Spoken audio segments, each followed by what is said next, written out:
833 and nearly 60 million Americans suffer from arthritis. The chances are you or someone you know is one of them. So let's talk about some of the numbers. Arthritis, the #1 cause of disability, and those numbers just keep going up.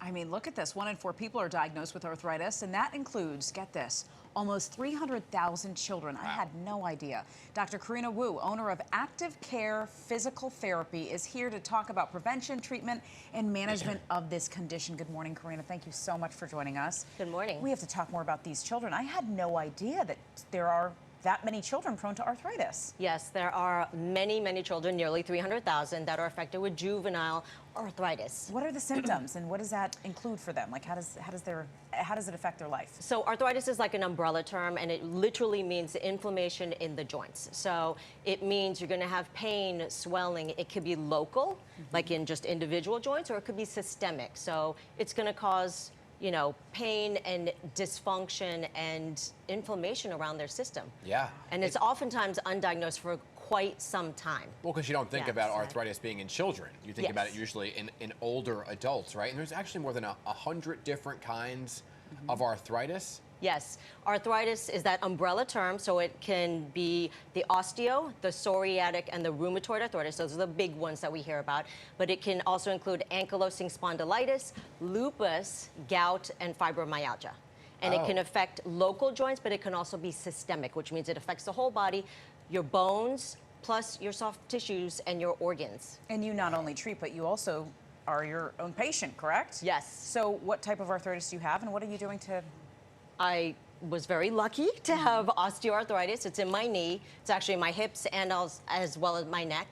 And I had surgery October 2022, just had stem cell injections. So I learned, doing my own market research on my body, that the osteoarthritis, as local as it sounds, it's just, you think it's just the bones, right, and the cartilage covering.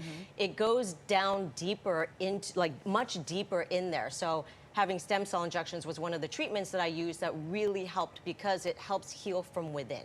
Wow. So you just think it's like the most superficial part, but it really can extend quite deeply, and to the other surrounding tissues. So here's the thing, like, you're zeroed in on your knee, right? And so for somebody else, it zeroes in on different parts of their body, obviously. How do you prevent it? Is there a way to prevent, like, say, you from getting that osteoarthritis in your knee early on? So there is a genetic component, but also if you keep your body strong and healthy. As a physical therapist, I'm always going to tell people that. But doing the appropriate exercises, so you can do stability exercises that are more isometric. Maybe if you can't move the joint well, you're just going to turn your muscles on and just hold it in a spot so that the muscles are activating and recruiting the muscle fibers. But also doing flexibility exercises keeps the compression low in the joint, and it also allows for the muscle tissues to reactively react as well as activate while during an exercise. Those are important things to do. If arthritis is about inflammation, does food have anything to do with it? Yes.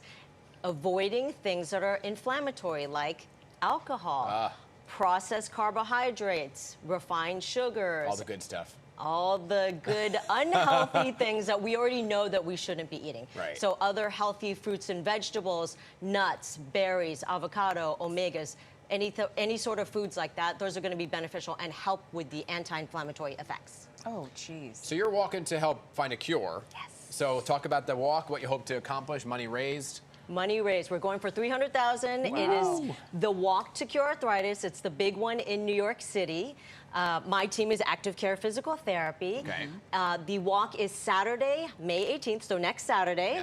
It's down in Foley Square. It starts at 9 a.m. I will be co-hosting with Anna Villafane, who is a Broadway actress, and it's just a lot of fun. You know, it's my community give back, but it's something that's near and dear to my heart. And like we said, so many people have arthritis, and the numbers are growing. So that is a big deal. And we're just trying to generate money to find a cure, continue the research, exactly, and then actually help improve the quality of life for people with arthritis. Especially with juvenile, they actually fund kids to go to camp for families that can't afford it. Great. So yeah, it's a big deal, and it's really, really nice to be able to give back. Yeah. Okay. Good stuff all around. My gosh, I feel like everybody has arthritis. My gosh, right? No, but seriously, I feel like it's like one of those things that people just are always complaining about some sort of joint pain somewhere. Yes, well, the systemic ones are definitely becoming, you know, there's an autoimmune component.